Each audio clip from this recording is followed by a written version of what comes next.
বিপদের উপর বিপদ দর্শক। মিয়ানমারের মংডুতে তীব্র হচ্ছে সংঘাত। বাংলাদেশে ঢুকে পড়ছেন রোহিঙ্গারা। ইতিমধ্যে অন্তর্বর্তী সরকার বলেছে যে 8,000 ঢুকে পড়েছে, এবং 8,000 না, আসলে সংখ্যাটা 12,000 হবে, এবং আরো 50,000 রোহিঙ্গা বাংলাদেশের ভেতরে ঢোকার অপেক্ষায় আছে। কেননা সীমান্ত সংলগ্ন যেই এলাকা মংডুর বিভিন্ন অংশে সেখানে সংঘাত চলছে এবং সেই সংঘাতের তীব্রতা বাড়ছে।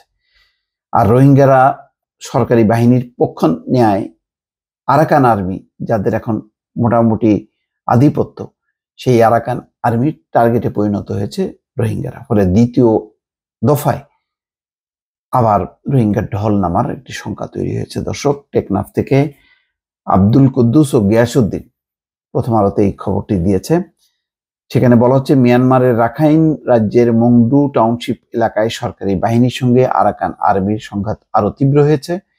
গতকাল শুক্রবার রাত থেকে মংডুর বিভিন্ন এলাকায় থেমে থেমে মর্টার সেল, গ্রেনেড, বোমার বিস্ফোরণের শব্দ ভেসে আসছে মিয়ানমারের সীমান্তবর্তী বাংলাদেশের টেকনাফের বিভিন্ন এলাকায়। শনিবার বেলা 11টা পর্যন্ত বিস্ফোরণের শব্দ শোনা গেছে। এতে টেকনাফের বাসিন্দারাও আতঙ্কে রয়েছেন। রাখাইনে চলমান সংঘাতের মধ্যে সীমান্তে আইন শৃঙ্খলা রক্ষাকারী বাহিনীর তৎপরতা বাড়লেও রোহিঙ্গাদের অনেকেই পালিয়ে বাংলাদেশে ঢুকে পড়েছেন। সীমান্তের একাধিক সূত্র বলছে, গত 2 সপ্তাহে বাংলাদেশে ঢুকে পড়েছেন প্রায় 12,000 রোহিঙ্গা। সীমান্তের ওপারে বাংলাদেশে ঢুকে পড়ার চেষ্টায় রয়েছেন আরো প্রায় 50,000 রোহিঙ্গা। 6 মাস ধরে মিয়ানমারের রাখাইন রাজ্যে সংঘাত চলছে। এখন সংঘাত সবচেয়ে তীব্র আকার ধারণ করেছে। রাখাইনের যে সংঘাতটা, সেই সংঘাতটা তীব্র, মানে একেবারে পুরোপুরি আরাকান তার নিয়ন্ত্রণে নিতে পারেনি। এখনো সরকারি বাহিনীর বিভিন্ন নিয়ন্ত্রণ রয়েছে আরাকানের বিভিন্ন রাজ্যে।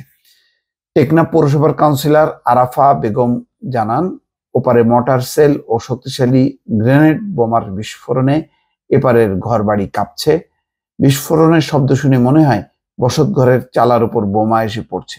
রাতে বিকট শব্দে বিস্ফোরণের ঘুম ভেঙে শিশুরা কান্নাকাটি শুরু করে দিচ্ছে।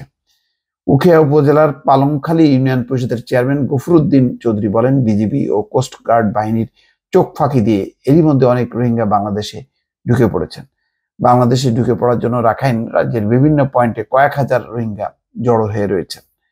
রাখাইনের মংডু টাউনশিপের বিপরীতে 4 কিলোমিটার প্রস্থের নাফ নদী পেরোলেই বাংলাদেশের টেকনাফ উপজেলা। টেকনাফের প্রতিনিধিরা জানান, রাতের অন্ধকারে মংডু টাউনশিপের সুদাপাড়া, ফয়েজিপাড়া, শিকদারপাড়া ও নুরুল্লাহ পাড়া গ্রাম থেকে রোহিঙ্গারা নৌকা নিয়ে নাফ নদী অতিক্রম করে বাংলাদেশে ঢুকে পড়ছেন। বেশিরভাগ রোহিঙ্গা বাংলাদেশে ঢুকছেন জাদিমোড়া, দমদমিয়া, কেরুনতলি এই সমস্ত এলাকা দিয়ে। গতকাল শুক্রবার রাতেই কেবল বাংলাদেশে ঢুকে পড়েছেন 4 শতাধিক রোহিঙ্গা। মংডুর উত্তরে প্যারাংপুর ও দক্ষিণের কাদংচা এলাকায় 50,000 রোহিঙ্গা জড়ো হয়ে বাংলাদেশে ঢোকার চেষ্টা করছেন।